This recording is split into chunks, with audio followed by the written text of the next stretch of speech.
You live in a blue city, but it's going red very, very quickly. That was one of the many ridiculous things Donald Trump told his audience tonight at a rally in the Bronx. I want to show you a couple of the worst moments from tonight's rally so you don't have to watch it. But don't worry, the rally was a complete failure for Donald Trump. Let's just talk about the crowd size for a minute, one of Trump's favorite subjects. Trump was hoping to turn out a huge crowd, but ended up with a few thousand people attending, according to local authorities. The New York Police Department said he had a permit for 3,500 people to attend, and all news reports seem to put the actual attendance around that figure. Except for Fox News, of course. They decided to lie about the crowd size, just like they did with his recent rally in New Jersey. Here's two quick clips showing Fox News spreading this nonsense tonight. It was loose, it was crazy. Yep. Yeah, I think they're regretting keeping him in that Manhattan courtroom. He ends up in the Bronx with 25,000, 30,000 people. Offering to demand law and order in our inner cities, restore peace around this world. And that's a message that all Americans can get behind. And that is why you saw more than 25,000 people show up in the deep blue Bronx tonight, bringing the same energy and enthusiasm that we felt a few weeks ago in deep blue New Jersey, where more than 100,000 people showed up to hear from. That New Jersey rally was around 30,000, not 100,000, and tonight's rally was way less than Trump would have hoped. The energy just isn't there for Donald Trump. But that didn't stop Donald Trump from running his mouth about a whole host of subjects tonight. He didn't cover anything new, but he said plenty of weird things like this story about putting his pants on. Some of the greatest days of my business career were in the toughest times, but I enjoyed waking up every single morning and go to battle. A lot of people say to me today, the toughest business people, people that you know about, could I ask you a question? How do you do it? I say, do what? How do you get up in the morning and put your pants on? Where do you put the pants on? I'll explain it to you someday. How do you do it? How do you get up?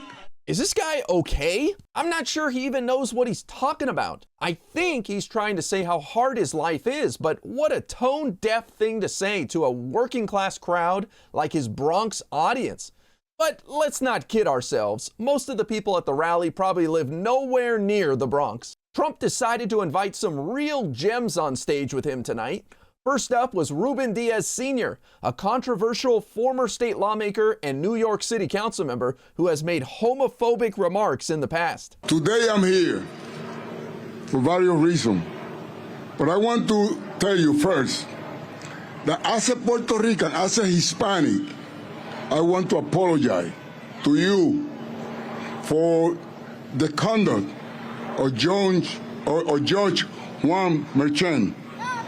As a Hispanic, I want to apologize. Thank you. Thank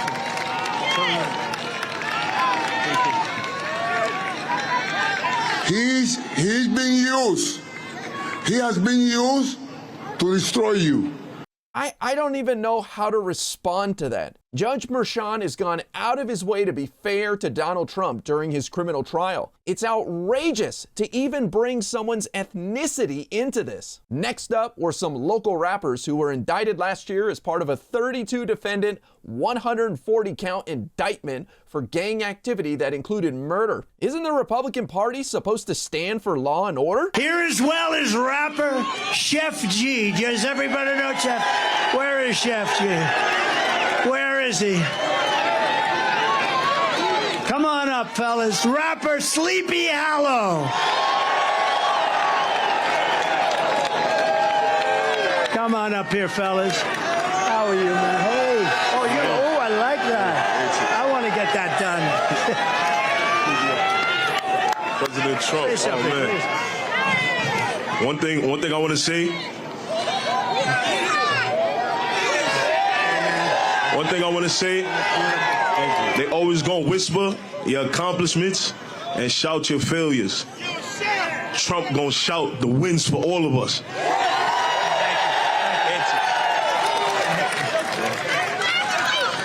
Make America great again.